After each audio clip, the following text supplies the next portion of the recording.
No DQ Galaxy. We are live with a recap of Monday Night Raw for August 12th, 2024. We are on the road to WWE Bash in Berlin. Shout out to everybody watching this, whether it's live or on demand. Thank you for your viewership and support. Chat room, leave your comments. I'll post some of your thoughts on the screen as we go through this recap of Raw. We kicked off the show with Rhea Bloody Ripley. She talked about the betrayal from Dominic Mysterio, said she had a lot of feelings, but the most important thing is she is pissed off. She said that Dominic stabbed her in the back, and he might have been told this by other people, but Dominic's stabbing just wasn't deep enough, if you catch her drift. And as for Liv Morgan, Rhea said that Liv cannot run forever. At this point, we had Dominic and Liv Morgan show up in the crowd. Fans were chanting, "You suck." Dominic was trying to talk. He was getting booed.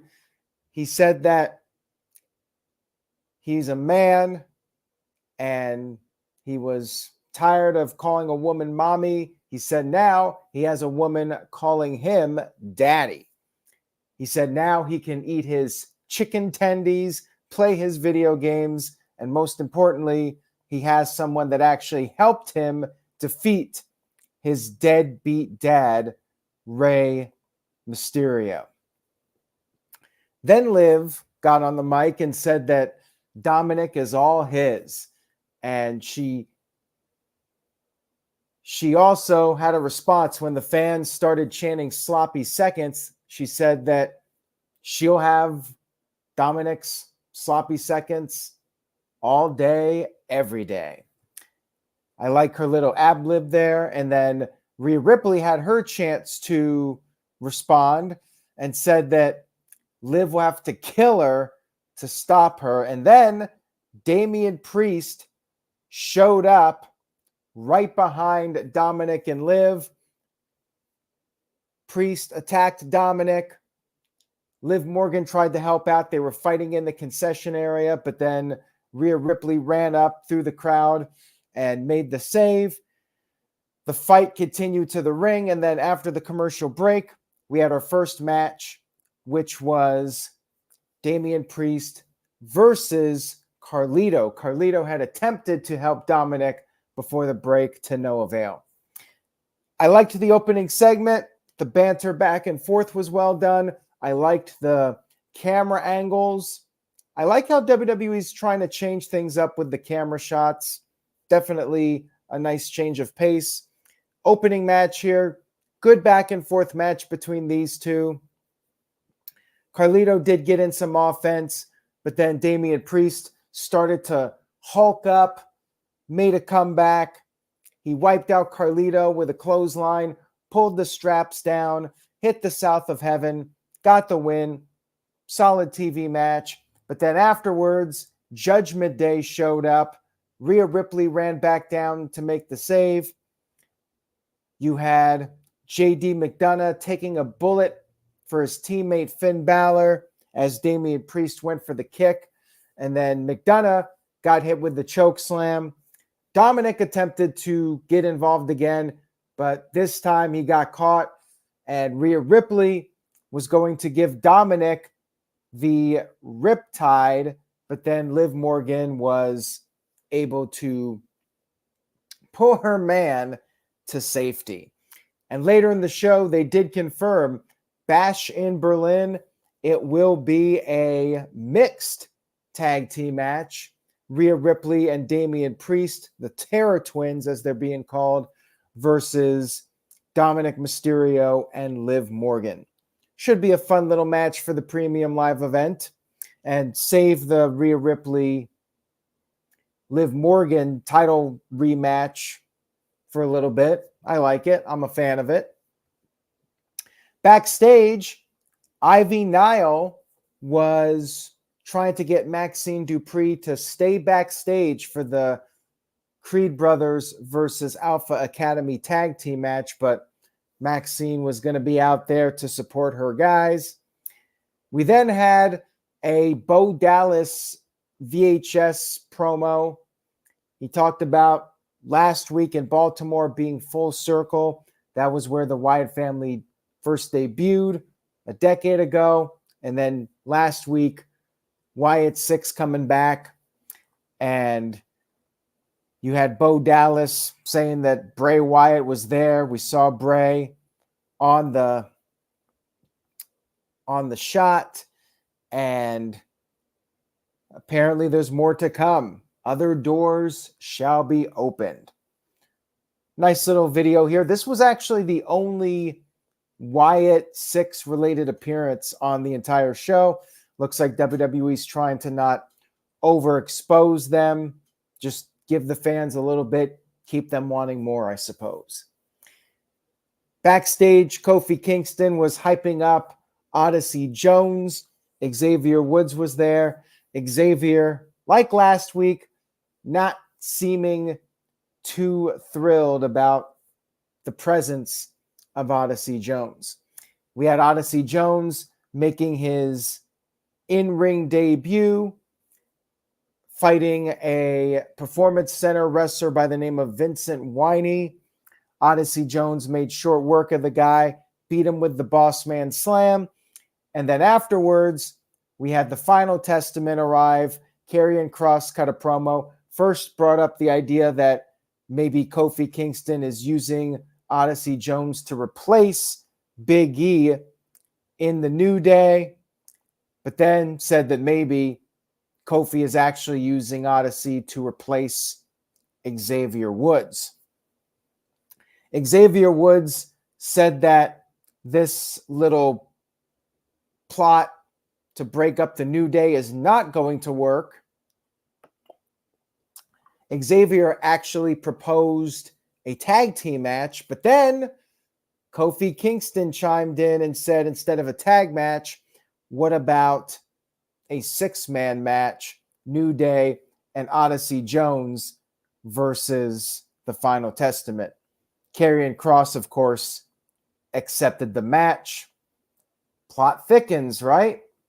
Xavier, once again, not looking too pleased. They're not really being that subtle about it. Xavier is clearly not thrilled with Odyssey Jones. Building Nexus sent in a $2 super chat. Thank you for that, Building Nexus. I appreciate it. It says, can the tag division afford a New Day breakup? I would say yes, for two main reasons. Number one, New Day has definitely run its course. And I know they made a vow to be the one team that never breaks up, but I say break them up. Just for the fact that it's stale, a heel Xavier would be a lot of fun. And as Matthew pointed out here, you got Motor City Machine Guns and Lucha Brothers seemingly WWE bound. That's definitely going to pick things up with the tag team division. I say go for it. I think it's time to shake things up and turn Xavier Woods, break up the New Day. I want to see it happen. I actually have a little bit of hope that they're going to pull the trigger on this, and it's not just going to be, in 2 weeks, Xavier and Kofi Kingston make up, and then they're back to New Day rocks, trombone playing, it's run its course. And I like how this is going because it does have an organic feel to it where there's some miscommunication here and Xavier's becoming more and more resenting of Kofi Kingston. I think they can pull this off. I really do. We had, and by the way, another comment in here, hard to continue New Day if Big E is officially done. I agree with that too.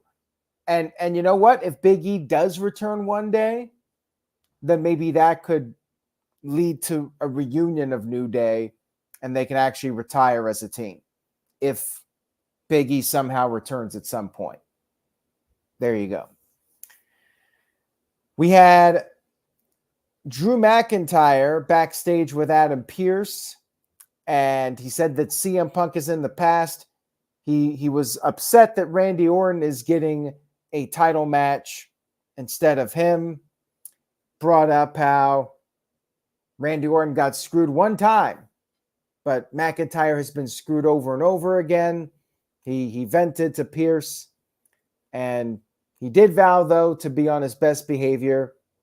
Scout's honor. Next up, we had the Alpha Academy going up against American Made, the Creed brothers. Chad Gable was not there. He was in Paris for the Olympics, maybe scouting out some talent. He did say he has unfinished business with the Wyatts. I guess that feud's going to continue.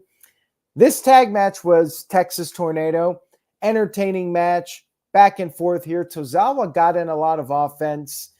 WWE's done a good job rehabbing Tozawa after booking him as opening match, prelim comedy wrestler.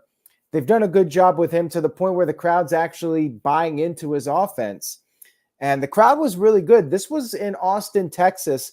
WWE sold out the show, which is very impressive considering last time they were in Austin, Texas was 2 years ago, right before Vince McMahon left. And they only drew like 6,000 fans for that show.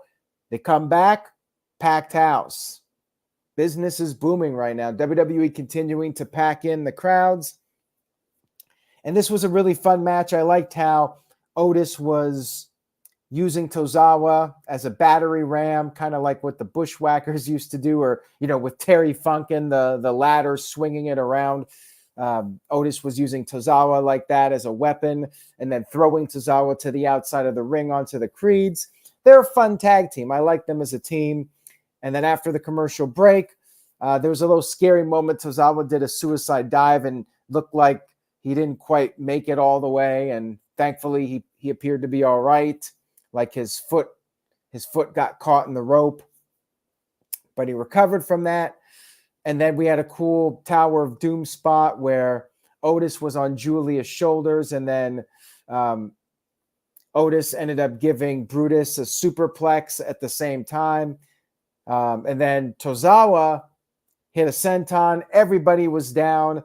Things were looking good for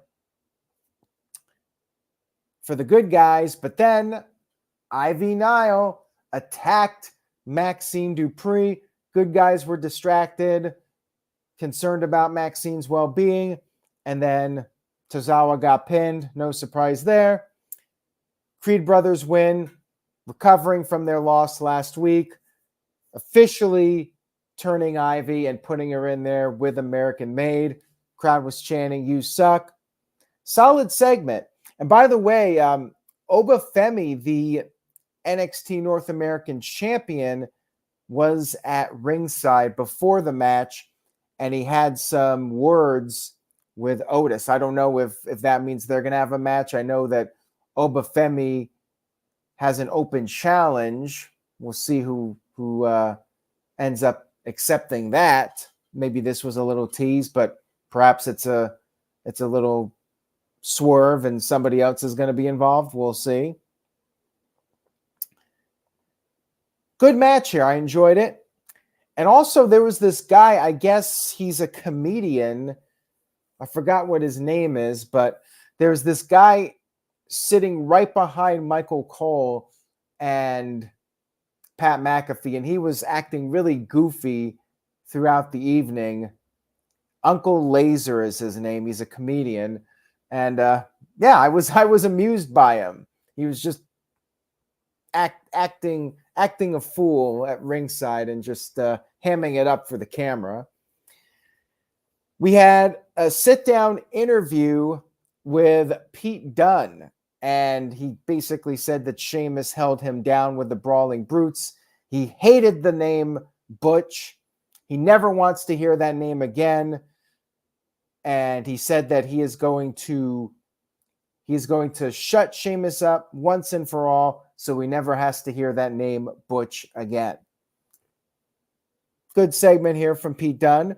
And then we had a Bronson Reed physics video package showing all the tsunamis and the total combined weight that was applied to Seth Rollins. And it was like a by the numbers thing. It was an interesting type of segment, something we haven't really seen before in WWE. And then we had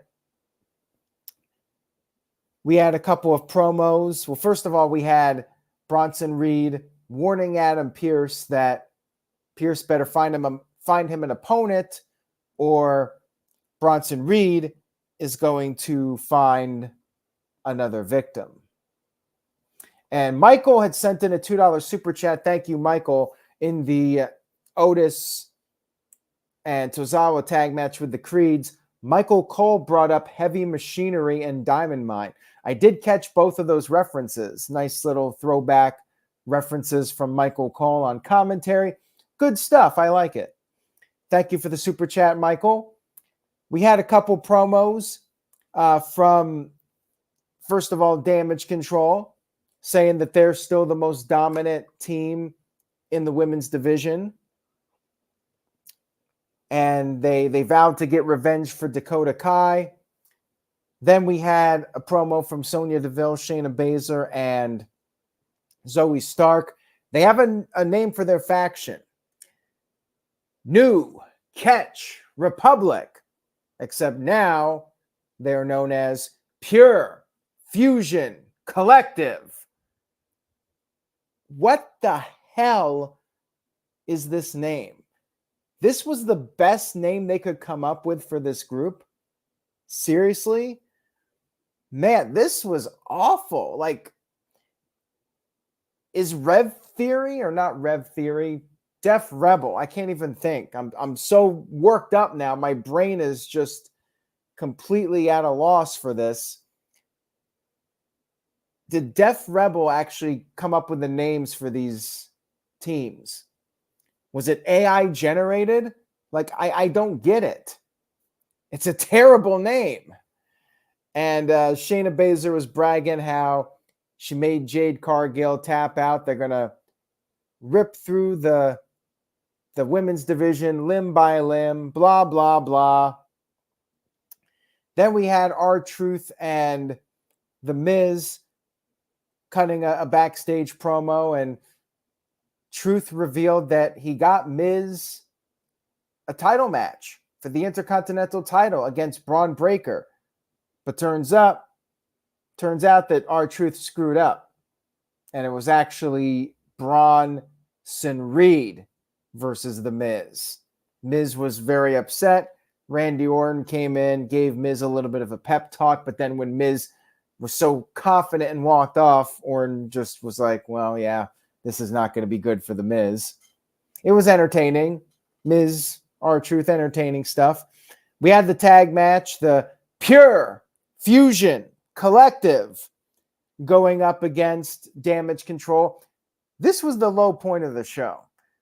Like, I hate the name, and I hated the booking of this match even more. You had the tag team champions, Alba Fire and Isla Dawn, out there, sitting there watching the match.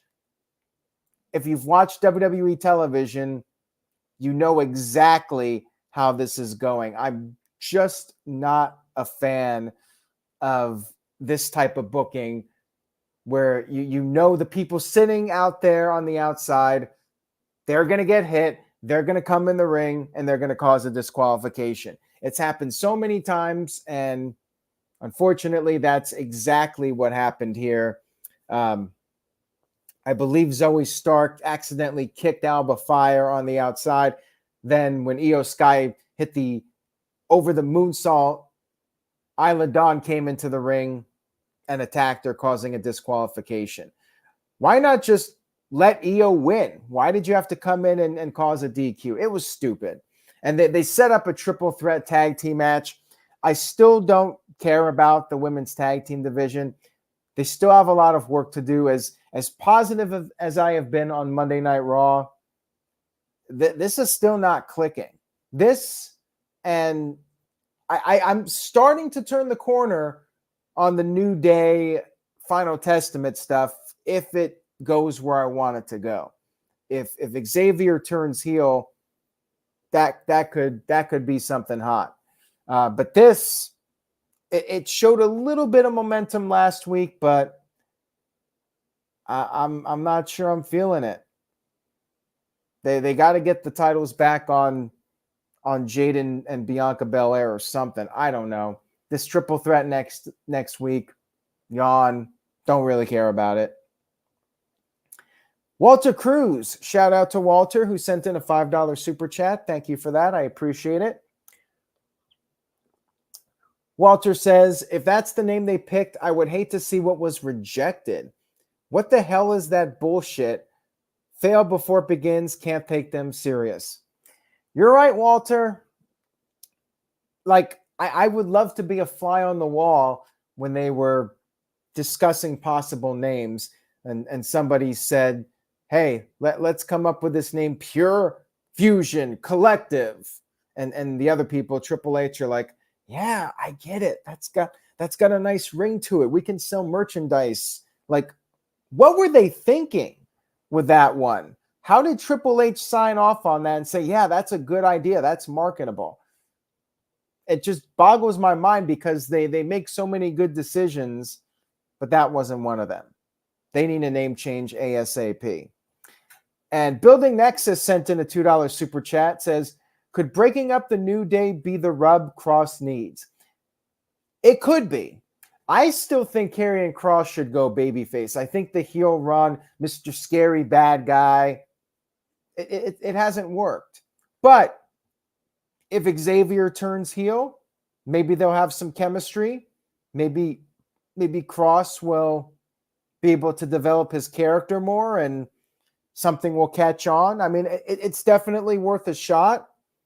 And I think it could help Kross. I think it would definitely help Xavier just to do something different. And it could potentially help Xavier if he joins them. Maybe he doesn't join them, though. And Kross could still turn babyface. I ultimately think that Kross should change his character. Like the whole heel shtick, I feel like just it's not working. Shout out to Jonathan. Thank you for tuning in. I appreciate it. Kross would be a great babyface. You know, him and Scarlett. He's got the hot woman by his side. He comes out there, just kicks ass. Like, he'd be a good babyface. I say change it up with him. But yeah, we'll see what happens with that. I'm not really getting my hopes up. I'm trying to. I think there is a possibility of an Xavier turn and maybe something different with Kross. We'll see.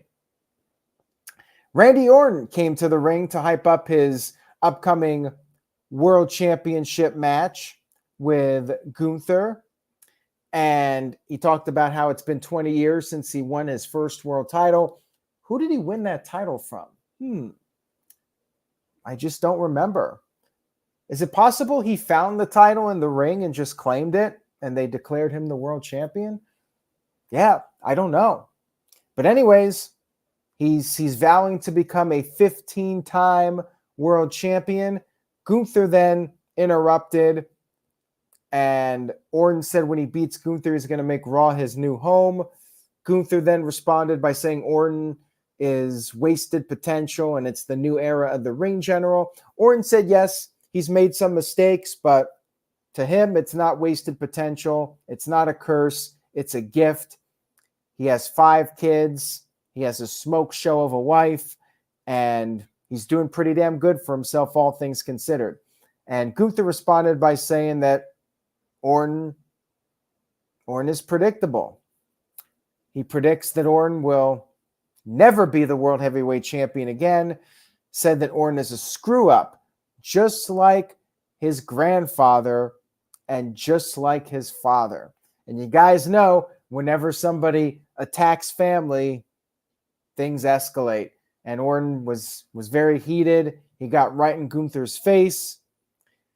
But then we had Drew McIntyre show up. Gunther was momentarily distracted. And when this happened, he got hit with the RKO out of nowhere. And then Drew McIntyre got jumped by CM Punk. They had a brawl.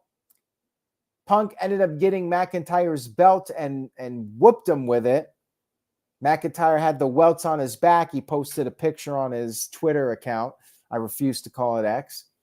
And CM Punk later cut a promo, and he acted like he wasn't going to make it to Raw, that he was having travel issues, but he did make it. He swerved Drew McIntyre, and he has an idea to make everybody happy. Talk about things being personal. He said he's not going to let McIntyre talk about his wife and his dog. He had the belt, and I'm thinking we are getting a strap match with CM Punk and Drew McIntyre at Clash at the Castle. Or no, Bash in Berlin. My bad. Bash in Berlin. Their B pay-per-views. But yeah, should be a great match. And I like it because if you're going to do the final match as Hell in a Cell, do a trilogy, this is a good second match. It feels like a grudge match. It's going to be intense. They're going to have the welts on their back. It's going to be physical. I like it. I like the idea of the strap match as the second match of the series. Punk wins that. They're one apiece, and then they do Hell in a Cell at Bad Blood. Great way to wrap up the feud. I'm digging it.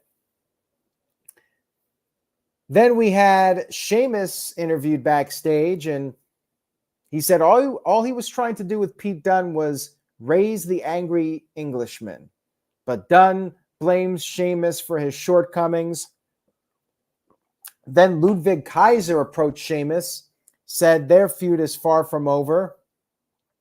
And then we had Pete Dunne attack Sheamus from behind, and then Dunne used the shillelagh, hit the hand of Sheamus. So now I guess we have a little injury angle with Sheamus, and will Sheamus get some backup? I think at one point during Dunne's interview, he mentioned Ridge Holland. I wonder if that's going to be a setup for Ridge Holland coming back to Raw and maybe teaming up with Sheamus against Pete Dunne and Kaiser. I suppose we'll see. Giovanni Vinci's on SmackDown now. Mark Henry is back, making his first appearance on Raw in many years. I think since beginning of 2021, during the pandemic for sure. Mark Henry was there with his son Jacob. Jacob just signed. He's got the next in line contract. Big pop for Mark Henry in his neck of the woods in Austin, Texas. And then we had our main event segment of the evening. We're not there yet. My bad. We had Miz versus Bronson Reed in a singles match. Entertaining for what it was. Miz held his own against Bronson Reed, but it was not enough. Eventually, Miz, going for a springboard move, got caught, hit with the DVD, the Death Valley Driver, and then Reed came off the top with the Tsunami, got the 1-2-3 victory. R-Truth was out there, and R-Truth, unfortunately, was the victim here. He was hit with multiple tsunamis, shades of last week. You had the officials coming down. You had Adam Pearce coming down there. They actually tried to move R-Truth away from Reed. So all Reed did was go to the other side of the ring and hit another tsunami splash. And the crowd went crazy for the splashes like they did last week. Bronson Reed is getting really over really fast. This angle is working big time. And that finisher, that's getting a big pop. I mean, dare I say, I think the Tsunami might win Finisher of the Year this year in the NoDQ.com year-end awards. I'm making an early prediction right now. If this keeps going the way it's going, I think the Tsunami might be the Finisher of the Year. It's certainly getting a massive pop every time he hits it now. And Pierce was threatening to suspend Reed. Reed started to leave the ring. Crowd chanted one more time. And then he went back and did like a 6th or 7th Tsunami to R-Truth. So it looks like R-Truth's going to be out of commission for a while. Adam Pearce, maybe the worst GM, not actually suspending Bronson Reed. He really should. He really should suspend Bronson Reed at this point. Great segment here like last week. Bronson Reed coming off like a really big deal. Great stuff. We had Judgment Day cutting a promo, hyping up the mixed tag team match. And then we had our main event, Sami Zayn versus Bron Breakker. 2 out of 3 falls for the Intercontinental title. I liked Breakker's entrance. He's in the back. He gave a shout out to Pat McAfee, and then the camera followed him. I feel like the music is finally clicking with the entrance and the presentation. I'm not sure if they've tweaked it a little bit, but the entrance seems to work now as he marches to the ring. You got the vocals for the music. You got the Bron Breakker name popping up on the big screen. Like everything with the entrance looked really good.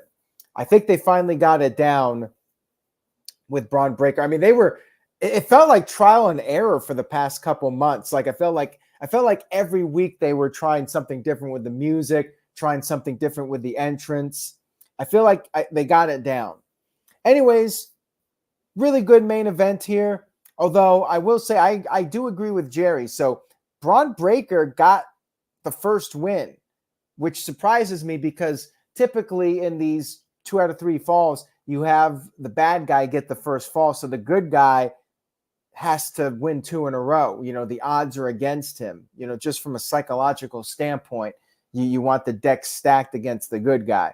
But Sami Zayn got the first win with the haluva kick out of nowhere. And then after the commercial break, you had Bron Breakker taking control. The crowd was doing the dueling chants.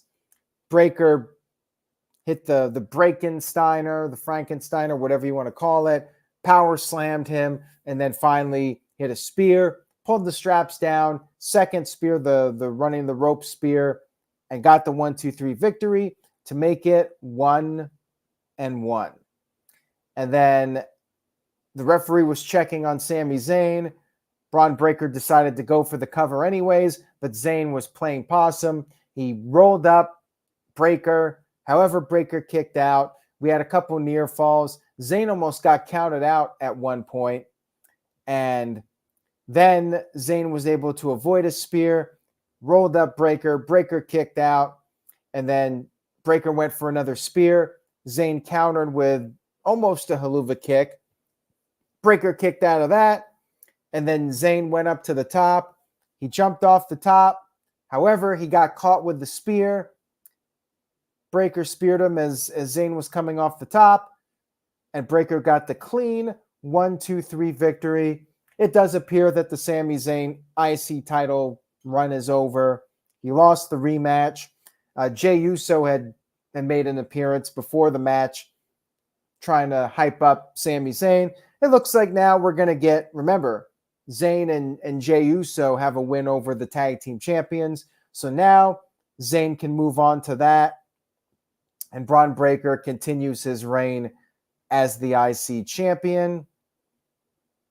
Solid ending to Raw. No real cliffhanger or anything. I would have maybe liked to have seen something as far as a cliffhanger goes. But Raw ends with Bron Breakker standing tall. They're building him towards the future. He's looking to be a major player for years to come. And it was a good show. Not as good as last week, but a fun, entertaining 3-hour episode of Monday Night Raw. I give the show a solid B. I enjoyed Raw very much. Bash in Berlin should be entertaining. It's a B pay-per-view, but it's looking pretty solid. If you add CM Punk and Drew McIntyre to that event, I would definitely want to check it out, whether I was running a website or not. It would just be fun to see that. Mixed tag team match should be good. And you got Gunther versus Randy Orton. On the Raw side, it's looking really stacked.